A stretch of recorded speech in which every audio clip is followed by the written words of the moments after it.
এই শোনো। হ্যাঁ বলো। জানো, তোমাকে ছাড়া আমার এক মুহূর্ত ভালো লাগে না। সত্যি? তাহলে তো অফিসে থাকাকালীন আমারও শাস্তি হচ্ছে তোমাকে ছাড়া থাকতে হয় বলে। তাহলে অফিস ফেলে আমার কাছে চলে আসো না কেন?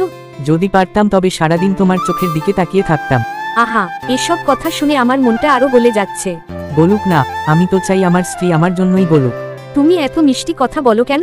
কারণ তুমি ছাড়া আমি কিছুই নই। তুমি আমার হাসির কারণ, আমার স্বপ্নের ঠিকানা। উফ, তুমি না থাকলে আমার যে কি হতো। আমি তো আছি তোমার পাশে, সারা জীবন থাকবো। শুধু আমার হাতটা শক্ত করে ধরে রেখো। আচ্ছা শোনো, আমি যদি হঠাৎ গায়েব হয়ে যাই, তখন তুমি কি করবে? তখনই তোমাকে খুঁজে বের করব, তারপর বকা দেব। বকা দেবে কেন?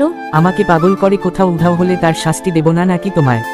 আহা, বকা দিলে আমি কেঁদে ফেলবো। না না, কেঁদে ফেললে আমি তোমার চোখের জল মুছে আবার চুমু দিয়ে হাসাবো। জানো, তোমাকে ছাড়া আমার জীবনটা অন্ধকার। তাহলে তো আমি তোমার জীবনের আলো, তাই না বলো? তুমি শুধু আলো নও, তুমি আমার স্বপ্ন, আমার সুখ, আমার সবকিছু। তুমি এমন করে বললে চোখের পানিতে আমার চোখ ভিজে যায়। চোখ ভিজিও না, তোমার হাসিটাই আমার সবচেয়ে বড় শক্তি। আমি তোমায় প্রতিশ্রুতি দিচ্ছি, সারা জীবন তোমার পাশে থাকবো। আমিও প্রতিশ্রুতি দিলাম, তোমাকে কখনো এক মুহূর্তের জন্য একা ছাড়বো না, সারা জীবন আমার বুকে আগলে রাখবো।